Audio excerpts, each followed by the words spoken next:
Les dispositions de la lettre de cadrage 13-20-31 MDGL du 10-11-2017 recommande aux communes d'intégrer au budget primitif les reports de crédit du FADEC de la gestion antérieure. En associant cette disposition au principe d'antériorité budgétaire, il est évident que les lignes codiques 001 et 002, qui sont celles des reports de crédit, n'enregistrent pas leur valeur réelle au budget primitif. Le présent budget supplémentaire apparaît donc comme un moyen pour réajuster les prévisions faites au budget primitif. À la fin de chaque gestion, il est fait obligation aux communes de déterminer le résultat de celle-ci et de procéder à son affectation. La commune de Port-Novo, à travers le vote de son compte administratif gestion 2023, a satisfait à cette obligation et désire la matérialiser dans son premier budget supplémentaire 2024.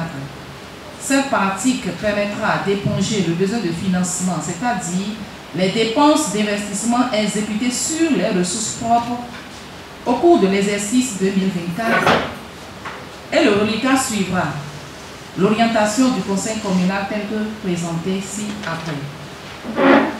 Nous avons l'affectation du résultat gestion 2023 d'un montant de 336 449 671.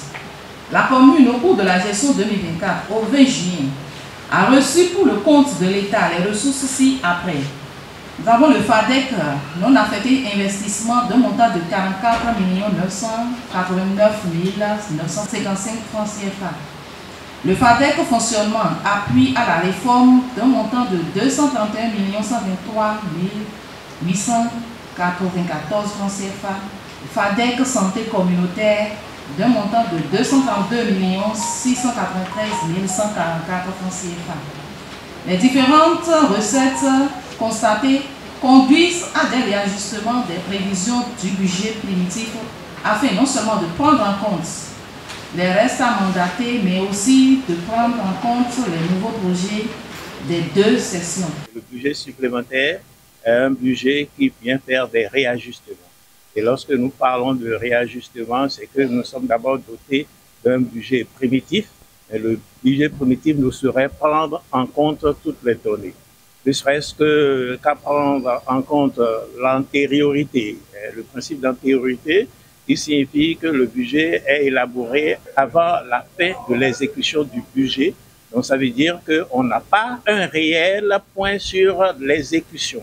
Donc, et après, le compte administratif, c'est un compte qui permet, c'est à la fin de l'exercice. Et c'est ça qui nous permet d'avoir toutes les données réelles, les vraies données. Donc, et ceci, on ne peut l'obtenir qu'à la fin de l'exercice. Et ceci doit aller au niveau de la Cour des comptes pour validation. Une fois la validation effectuée, ça nous rassure de ce que tout ce que nous avons pu faire comme réserve en matière de ressources, on pourra quand même les réorienter, faire des reports de crédit. Et il y a aussi que d'autres montants qui n'avaient pas été annoncés lors de l'élaboration du budget primitif. Et dès que le gouvernement, les fonds FADEC qui sont arrivés, il va falloir les prendre en compte et faire un équilibre.